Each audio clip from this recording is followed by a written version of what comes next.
Jedd Fisch has called upon the Seattle Elite to help UW football. You are Locked On Huskies, your daily podcast on the Washington Huskies, part of the Locked On Podcast Network, your team every day.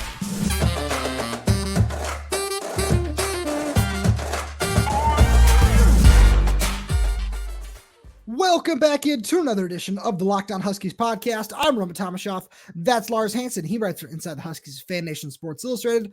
I'm the site editor over with Huskies Wire. Make sure you check out all of our written work. Thank you for making this your first watch or first listen of the day, as we are part of the Locked On Podcast Network. Today's episode is brought to you by FanDuel. Make every moment more. Right now, new customers join today and you'll get $200 in bonus bets if you first bet of $5 or more wins. Visit FanDuel.com/LockedOn to get started. So, Lars, these are a couple things that we covered on our Thursday show, but we felt that they needed a lot more coverage because Jedd Fisch said a lot of really interesting things during his press conference that you and I were at on Wednesday. And one of the biggest things was he went off on this tangent that we discussed briefly, where he said, yeah, you know, I hope to walk down onto Starbucks Field and into Costco Arena, into the Microsoft Lounge, then the recruiting lounge owned by Steve Ballmer, and all these things. It's okay, yeah, man, you've got some big ideas here, and it's really cool to see this. Where, you know, well, another thing that we mentioned briefly was when he went to an LA Clippers game a couple of weeks ago. It was rumored that he was going to be meeting with Steve Ballmer, and it's just really interesting to see him call out some of these names and some of these companies and just say, yeah, Jody Allen, Bill Gates, Steve Ballmer, Costco, REI, Microsoft, Amazon, Starbucks, et cetera, all these companies just saying, we want you involved. We need you to be involved with UW football, which is something that you have been discussing a lot, is that he knows what to say. And he also took it a step further on the College Game Day podcast by just saying winning is expensive. Yeah, and that's the thing. I mean, because since 2020, 2021, when kind of all this NIL stuff and all this, you know, new age in college football really kind of started to pop off, we would hear Jimmy Lake say, hey, you know, we got, you know, you remember when UW's NIL initiative first kind of started, right, where they put out some of those graphics and it was like Amazon, Costco, like, yes, you are a major market, like the city of Los Angeles, like USC or UCLA could put out, you know, Lakers, Clippers, you know, all these teams and like all this stuff and like, you know, all this, any big metropolitan city could do that. But the important part of that is, okay, so how do you take advantage of that? Because Amazon's not just going to be like, oh yeah, UW, here you go, here's $200 million for whatever you guys want to spend. Costco, yeah, here's $200 million. It's like, no, these companies are like, okay, we'd be willing to partner, right? There's a way to market these players and way to use NIL and kind of build the community together. Because, right, that's the whole point of NIL. It's not just pay for play, right? Because again, we obviously know there's kind of a part of that at some rudimentary level, right? Where with some programs, it's more prevalent than others, right? Exactly. That's the whole thing. Is it's not supposed to get to that point, yeah, right. And so, so what Jedd Fisch is doing is he's trying to make it organic. Where, hey, we have these big companies, right? It's not like now as UW, the coaches are saying, hey, we need to kind of a lot of good players to, you know, make this team look good. And then as a result, there'll be more eyes on the community. Costco, if you're an investor, then your brand will be seen more. So it's a give and take. It's a mutual win-win. And that's how you build it naturally. And I think that's kind of the key with the current leadership at UW with Jedd Fisch as the head football coach and Troy Dannon as the AD, is they know how to build and kind of market these things. I mean, Tulane, look at how much Tulane grew just as a brand. Right. Over the time when Troy Dannon was there. Like Tulane was kind of that, you know, it's like, you know, when you get to March Madness and it's like, hey, Davidson, hey, you know, Creighton. It's like, hey, I remember Creighton, you know, it's a popular name and like a niche market, right? Niche market. Tulane really kind of started to evolve into a top 25 brand consistently year in and year out. Now you're at the University of Washington. You have a top 15, top 10 institution on campus in a top 5, 10 mark, you know, 15, depending on what metrics you look at, media market in Seattle, and plenty of money to go around, right? Look at Bellevue. How many coaches live in Bellevue? It's like there's clearly plenty of resources in the area, but just because you have resources doesn't mean you can actually just have it naturally come to you. You have to have the people that bring it together. And I think that's kind of the key with this new leadership with Fisch and Dannon is you're starting to see, okay, Dannon understands who he needs to get from a coaching perspective that knows how to market, that also knows how to coach, knows how to win, and knows how to recruit.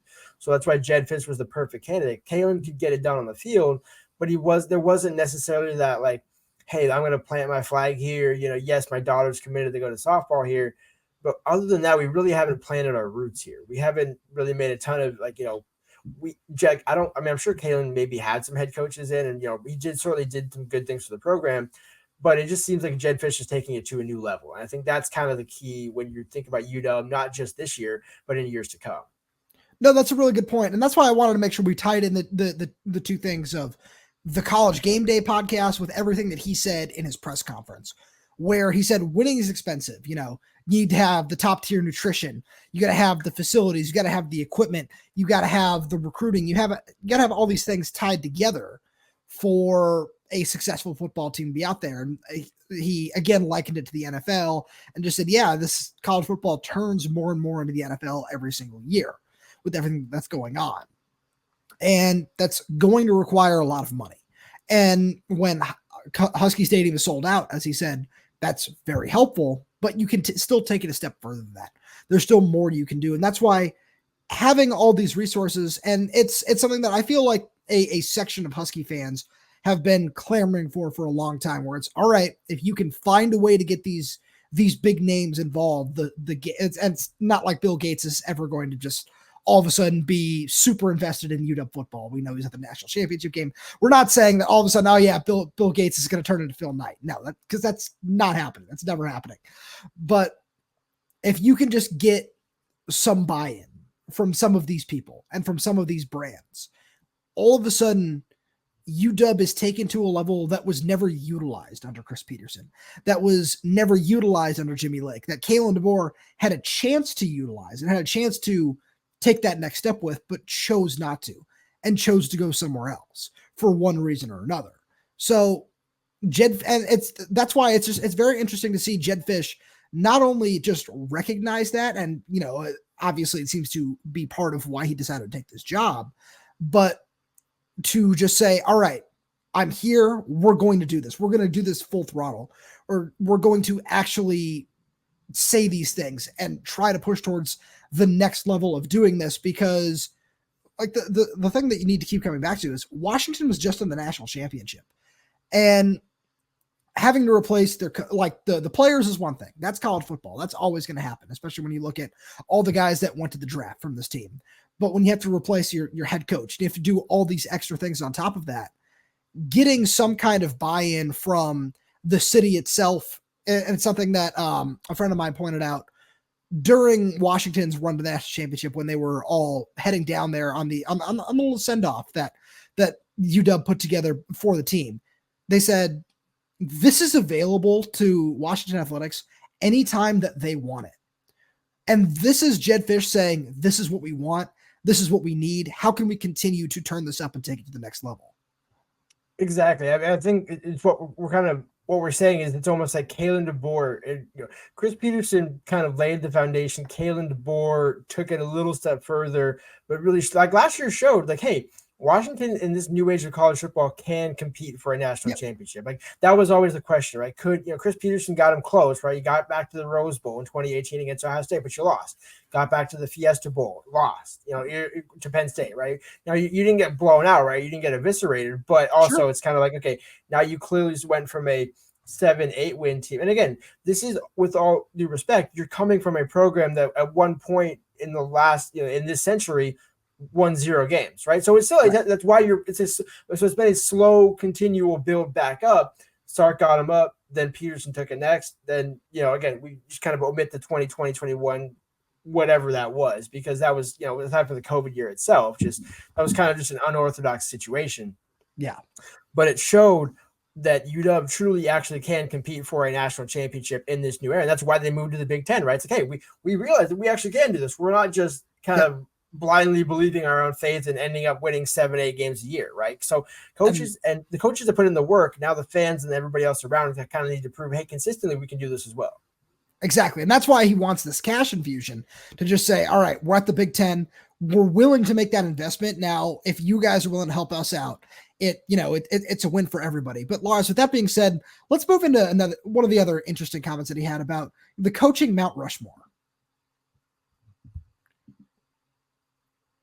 Right after we send a message to our friends over at FanDuel Sportsbook. Happy Super Bowl to all who celebrate from FanDuel, America's #1 sportsbook. If you're like me, Super Bowl Sunday is all about scoring the best seat on the couch, grabbing your favorite football snacks, and placing some super bets. And I did play some super bets during my time in New York. And I've got one more for all our everydayers out there. With plus 544 odds, it's Isaiah Pacheco is an anytime touchdown scorer, and Deebo Samuel is an anytime touchdown scorer, with Brandon Ayuk 4+ receptions, parlayed that together, got a nice little payout if that one hits. And FanDuel has so many ways for you to end the season with a W or 2 or 3. Not only can you place bets on who will win Super Bowl 58, but FanDuel also has bets for which players will score a touchdown, how many points will be scored, and so much more. New customers join today, and you'll get $200 in bonus bets if your first bet of $5 or more wins. Just visit FanDuel.com/lockedon to sign up. That's FanDuel.com/lockedon. Make every moment more with FanDuel, an official sportsbook partner of the NFL. So, Lars, Jedd Fisch said that 2 of the 4 members of the coaching Mount Rushmore will be in the building and be around the program a very good amount, as he said. Now, does that mean that Bill Belichick and Pete Carroll are going to be on the payroll for Washington football? Probably not.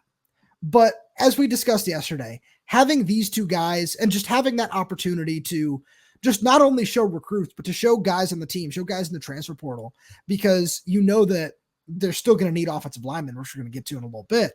But you know that all these things are still going to happen, and just say, oh, wow, Pete Carroll's just kind of hanging out at UW on a random Thursday afternoon.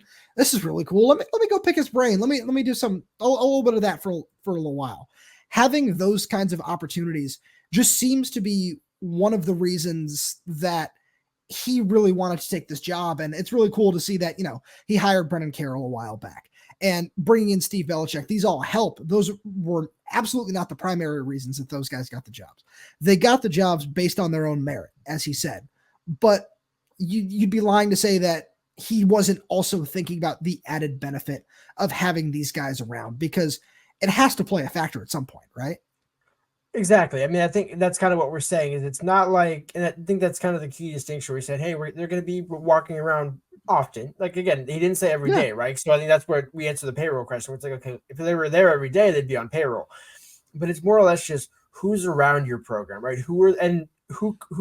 What 2 better influences around your program could you have, right? Like, there's no way Pete Carroll or Bill Belichick being in your building could be a detriment. It wouldn't be a distraction, because, again, I think Pete Carroll might be more the distraction, right? Because he's kind of the hipper one of the 2. Obviously, no disrespect to Bill Belichick, but I think that's a fair assessment to make. You're saying Bill Belichick's not hip? I think on FanDuel those odds might be like plus 20 million, or minus 20 million in terms of. Like, I want to see him in the Pete camo purple pants like he was wearing a bunch of years ago. That would be fantastic. I remember. I still remember that day because I was at that Rising Stars camp. I took the video of it. I'm just like, Chris Peterson is he's really doing it, huh? Okay. Hey, he was going for it. And like, that's the thing, is like, I don't think, and that's kind of the unique thing about Jedd Fisch and kind of just his whole pitch, right? Just to bring this all back together, is he doesn't have to be that kind of salesman. I'm not saying Peterson was a salesman, but it's kind of like Jedd Fisch.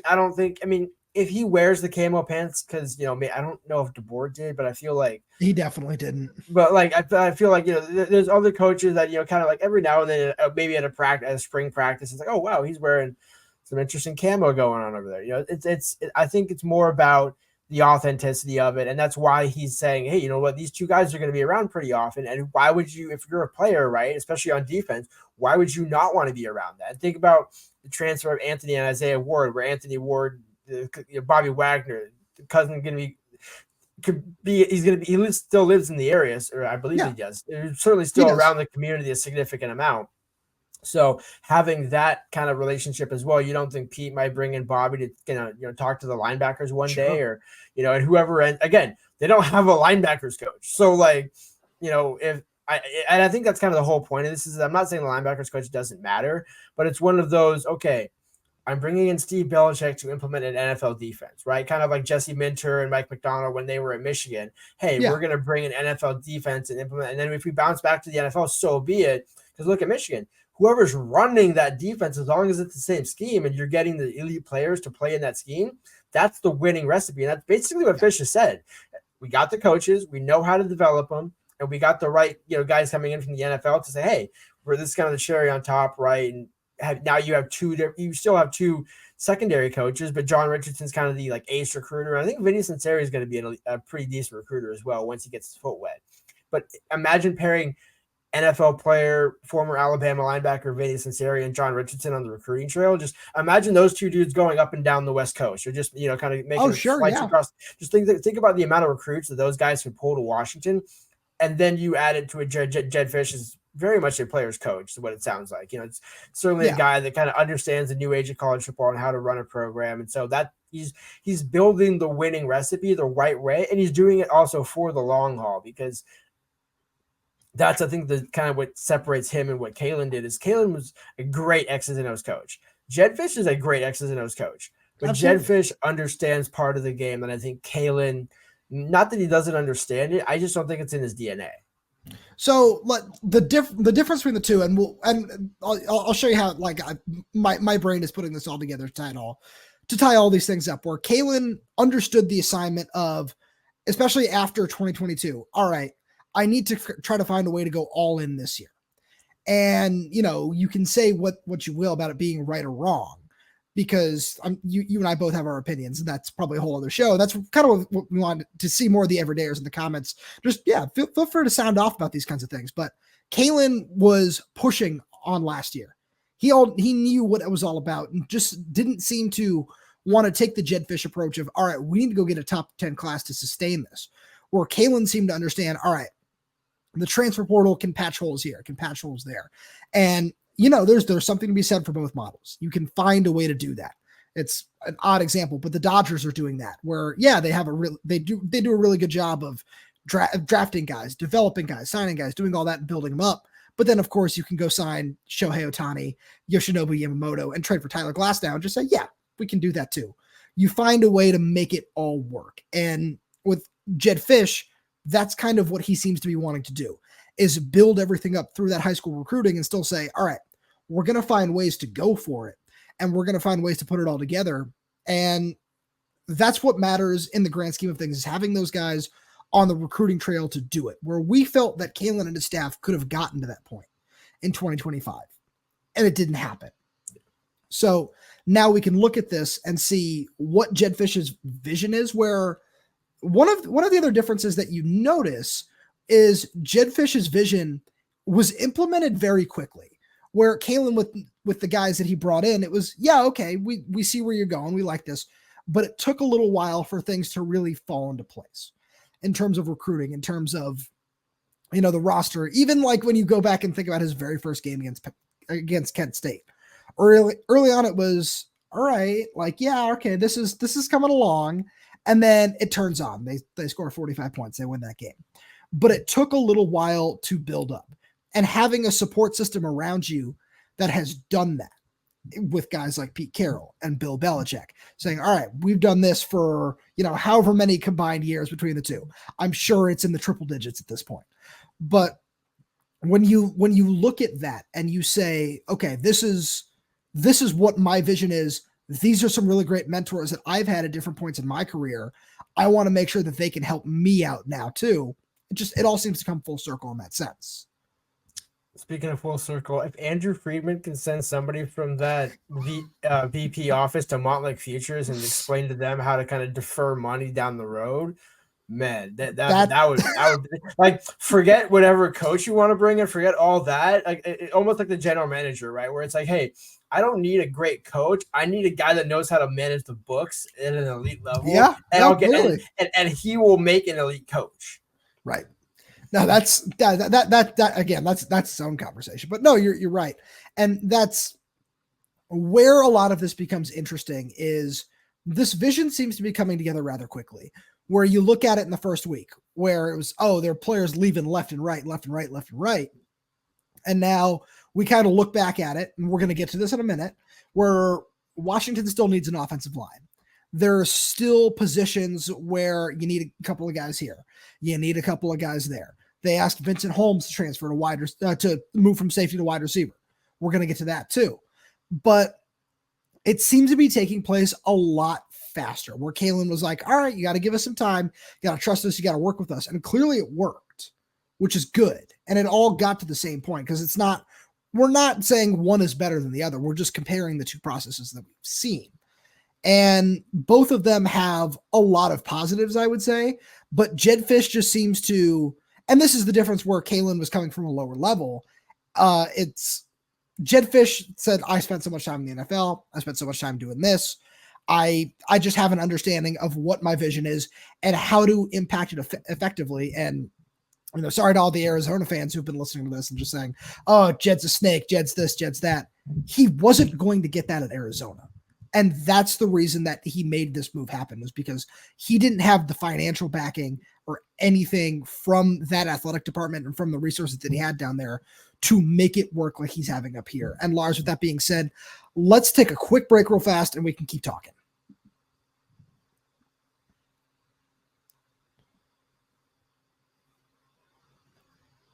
You had a point. I had to cut you off to make sure we got our little break in there. Go ahead, please. Well, you're good. I know the game. I saw the clock, but no. Speaking of, just to put a bow on that Arizona point, I think they have more money problems than anything. Like there's a lot of money problems going down there. Yeah, again, you could say UW's in debt, but it's like I don't think it's not like that. Like Troy Dana ain't getting whacked here. Jen Cohen didn't get whacked for mismanaging funds. But no. But moving it to kind of just the last segment that we're bringing in. I kind of cracked up when he said, like, because we're talking about, like maybe in a linebacker, maybe in this position, maybe in that position, and then a whole offensive line. Yeah, like, that's like, it. Yeah. Like just like maybe a left tackle, maybe a center. No, just the whole all five, just all right there. And not only that, because as things have transpired since we talked maybe a couple of weeks ago about the offensive line, where we were mentioning, hey, Jalen Clem, obviously you do get Landon Hatchett back, but as we mentioned, the injury and the rehab wouldn't pencil him in to be a starter. And again, for anybody wondering, Mateo Mele, I believe he's done. Said he's done. It's like, and that was kind of decided before even the Sugar Bowl, from what Scott Huff told me. But just for anybody that wondered, hey, could Mateo Mele get a medical? No, that ship sailed. Although that would be nice, right? I think just sure. Nobody blames him for that decision. No. But now that does kind of, then you look at the depth in the room, right? It's like, okay, what Jedd Fisch said in his press comments, I believe they're going to have 9 or 10 offensive linemen, and 3 of them are going to be hurt in spring ball, are going to be out for spring ball. Now, again, that's scholarship offensive linemen. So yeah, maybe that number is a little low because you have some walk-ons, but again, that's kind of the problem. Rely on in the I was well, not only that, no, but just to get through spring practices, you can't run an efficient spring practice or practices, right, and truly implement your offense if Damon Williams or Will Rogers is getting protected by 5 walk-on offensive linemen, no matter what year they are in the program, right? So, and MJ Ali is out of eligibility, so he can't flip back from D-line to O-line. So, like there's a number of things that it's an uphill battle for Jedd. But I do think he understands, knowing, I mean, going back to your point about the Reese Davis and Pete Thamel college football podcast that Jedd Fisch was on signing day, that they asked him, like, how do you think the spring portal is going to go? And he's like, there's going to be a lot of good players in that portal. Like, and you have to imagine that there's going to be at least a decent amount of offensive linemen, right? And if you're an offensive lineman right now and you're looking for a Power 5 program and you're a capable starter, Washington's got to be at the top of your list, right? Because you're looking at Brendan Carroll, what he's been able to do, Jedd Fisch, and the offense that he runs. And then Washington's known for putting out offensive linemen. Roger Rosengarten and Troy Fautano, Parker Brailsford probably should at least get some credit for Washington when he goes to the NFL. And so and then you can go back, even Coleman Shelton, right? Guys that were lower or undrafted. You can go back further than that. Caleb McGarry was a first-round pick. There are a lot of guys. Nick Harris got drafted. Jackson Kirkland didn't end up getting drafted, but was up there for a while before the injuries and everything. There's a very long history at the position, and to continue on that train, this is also the reigning just best offensive line in the country. Like that should count for something at some point, right? Like I thought winning the Joe Moore Award. Yeah, I was gonna say I thought you were going for like a rating, like a Michael Buffer or Joe Moore Award. I thought you were gonna go for that. I was thinking about it, but then I was like, no, we're too far into the show. That would have been a fun opener. That's true. But outside of that, there are still other positions that you want to see where, we talked a little bit about Anthony Ward, where literally as soon as we hit end record on last shows, this just happened. Okay. Adding Anthony Ward is nice, former UW walk-on, transfers down to Arizona to be with his brother, now transfers back, gets put on scholarship. That's really cool, where that's one position that, maybe we'd see one more ad, where outside of offensive line, the two biggest positions that I'm really curious to see what they do are now, because defensive line I'm still curious about, but wide receiver and tight end, where tight end, you need one, maybe two during the spring. And I wouldn't be surprised if you see one more wide receiver, because it's something I wrote about a little bit over on Huskies Wire. Is former 4-star safety recruit Vincent Holmes has flipped to wide receiver, where he played a lot of wide receiver in high school. He's got really, really good speed. And it's something you and I discussed last week on the show, where it's all right, with him or Peyton Waters, if one of them gets moved to receiver, and you were the one who was saying, oh yeah, Vincent Holmes would be a great. So, props to you. There you go.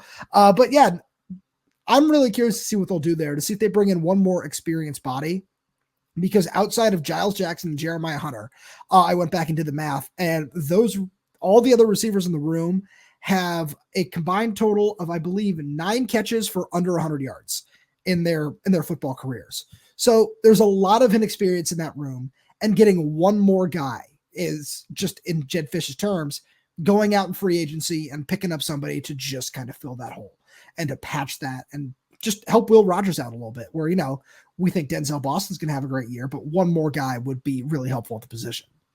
Is that with or without Audric Harris? Because that would still be with Audric Harris, since he's a high school recruit. Right. Okay. So I was going to say, just to be clear on that, because I completely agree. Right. You still need kind of one more, because I think we both like Denzel Boston. No doubt. Absolutely. He's going to develop into probably a Jalen Polk-like receiver.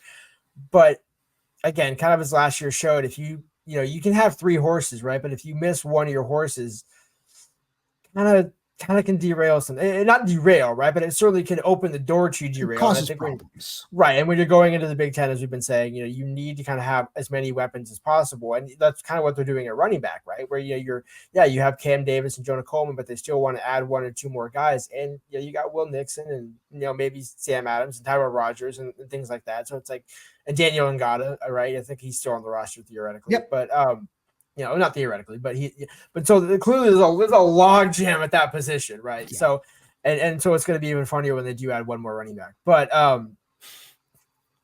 couldn't help myself. True. But with that being said, maybe clearly these coaches are kind of still evaluating the roster when noticing, okay, Vincent Holmes is now a receiver, right? So they're clearly open to potential, right? I don't think there's any receiver that can move to tight end. I don't think any linebacker can move to tight end. So I don't think there's none of those really work. So to me, that's where you look at the portal and say, okay, if you can recruit Josh Cuevas back, maybe. But I think given at the point at which he entered the portal, it's like, okay, you're entering the portal basically on the second, a couple last days that you have the option to until the spring period. You don't even want to wait until the spring. Okay, like, clearly you either know where you're going or kind of have an idea. So that to me tells me they need to at least get 2, because no disrespect to Quentin Moore, but he's really, aside from what he did in the Pac-12 championship game, a kind of blocking tight end, like a third blocking, a big body, right? A capable body, but you still want a surefire pass catcher, and then maybe kind of a guy like Josh Cuevas who can do a bit of both. Because you still have Ryan Otten, right? You still have Decker DeGraff as a freshman, but you don't really want to be going through spring ball which I guess you are at this point, with those 3 as your tight ends. So exactly. Yeah. No, exactly. Where, especially when you look at Decker DeGraff, where Jedd Fisch has said that he's very open to playing freshmen early and often, where it now kind of looks like, when you look around just the recruiting class of guys that are still around, he might emerge as the guy who is going to become just the primary freshman of, all right, we're going to need this dude to play a decent amount. And that could go really well. We saw Hunter Bryant have a lot of success as a true freshman a bunch of years ago. That's very possible at the position, but you just always want to have extra options, where let's look at when Hunter Bryant got hurt that year in 2019. Didn't help a lot, or no, it was 2017. We're old. But when that all happened, you didn't necessarily see a lot of production at the position behind him. So getting somebody else in the room at the position who can add some of that extra production is really helpful. And adding 2 guys to a position that only has 3 scholarship bodies is very helpful. There's an intriguing tie-in that you mentioned because it's the same tight end coach. Oh, that's true. Jordan Paopao. So there's a way things in which, come full circle. But if you remember, Jordan Paopao also produced Drew Sample and produced Will Dissly. Correct me if I'm wrong, right? So if you look at the bodies of tight ends that he's better with, they are the Decker DeGraff, Quentin Moore, the bigger kind of, I'm an all-around tight end. I'm not working with the Travis Kelce's, which is not a discredit to Paopao, right? Because look at Drew Sample. Sure. Those guys stay in the league and actually, they're a different type of tight end, but they're still just as integral in the offense. It's just a different style of offense, right? I mean, the Bengals run a different offense than what the Chiefs run. They're both effective, but again, obviously the Chiefs maybe a little bit more because they're playing in the Super Bowl, but beside the point. I'm just saying, do you know who is still out in the transfer portal that we discussed on the show a while back that hasn't made a decision one way or another? Ben Urosic, baby. Bring it to me. Bring him to me. Ben. You played 6 games last year. Okay. I know you want to go to the NFL and you're going to get there. Just bring it back for one more year. You know where it's that solves a lot of problems right there. But Lars, I feel like that's a great place to wrap this one up. As always, thank you so much for being here. Thank you to all the everydayers for tuning in. We really do appreciate your support. It means a lot to us as we get into the true off season here as dead periods start to hit. We're going to still have so much more fun content coming for you. NFL draft stuff is going to be big on this show. We're going to get some special guests on here very soon, so make sure you stay tuned for some of those. And the best way to make sure you stay tuned and never miss an episode is to subscribe wherever you get your podcast, whether that's YouTube, Spotify, Apple Music, Amazon Music. We're there. We're everywhere. We're updating this channel with new content every single day, so please make sure you hit that button, hit that bell notification, just so you get all the notifications, you never miss an episode. Please feel free to leave a like on the video, leave us a comment down below. And if you're audio only, please make sure to leave us a 5-star review. It all really does help the show out a lot. Thank you so much for tuning in, and we will talk to you on Monday.